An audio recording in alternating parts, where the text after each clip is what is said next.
We may proudly bring you the following special presentation. Right 84, quick count on down. Quick count on down. Ready, prep. Red 18! White 17! Green 24! Hey! Hey!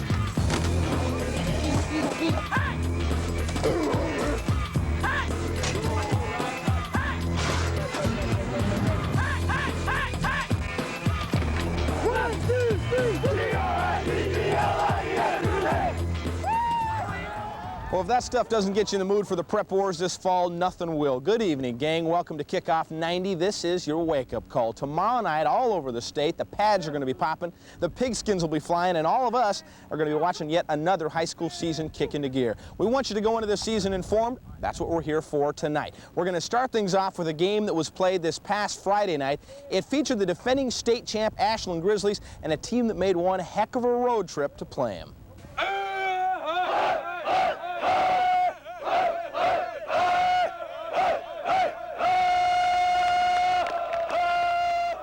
They came from Osaka, Japan, a team of the very best that Japanese high school football has to offer. They came to Ashland to compete and to learn about a game that is very new to most of them and very exciting. A game that has caught the fancy of the Japanese people. Good luck. Good luck. Good luck. Good luck. Good luck. Good luck. Think about the intensity of the game. Think about some of those things you visioned yesterday, last night. Outside linebacker はフラットに行くと。相手のサイドは相手の前。まず一本入れんことで話しなんか。はい。Let's go.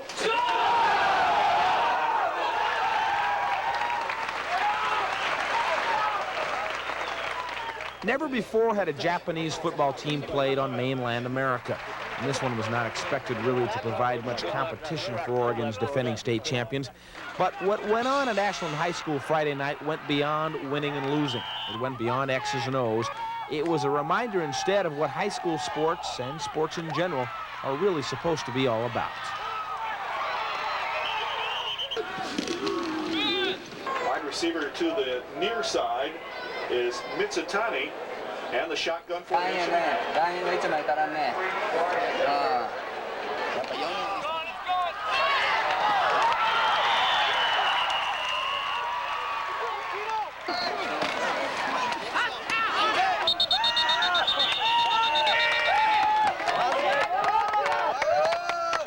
They really show their appreciativeness and their excitement and their enthusiasm for the game of football, and you know, it seems to be universal. It's a great game, and they love it, and our kids love it, and this makes it even greater to have this cultural exchange experience.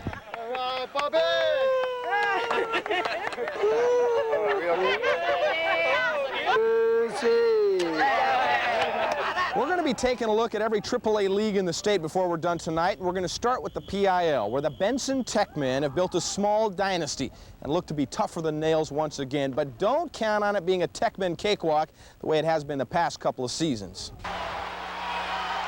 The Benson Tech men have dominated the PIL the past 3 years the way few teams ever dominate any league. They haven't had a single league loss in any of those 3 seasons, and in the past 2 years overall, they're an amazing 25-1. What has to be frightening for the rest of the state is that their 1990 team might just be the best they've had.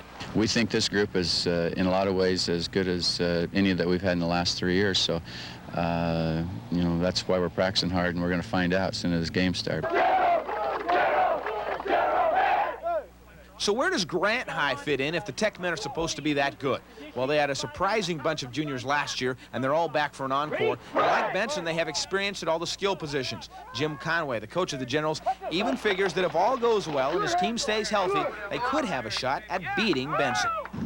Well, if we beat him this year, then come and interview me, and I'll tell you how I did it, because I don't know what we're going to do yet.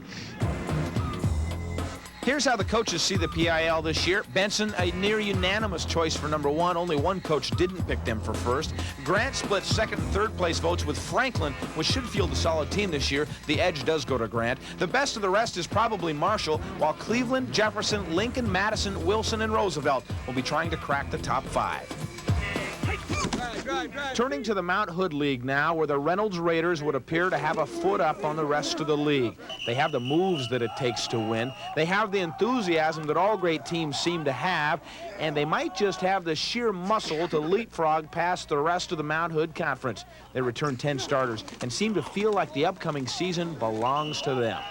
I hope it's the year of the Raiders. You know, we have some good people out here, and if it's the year of the Raiders, hey, I hope it is.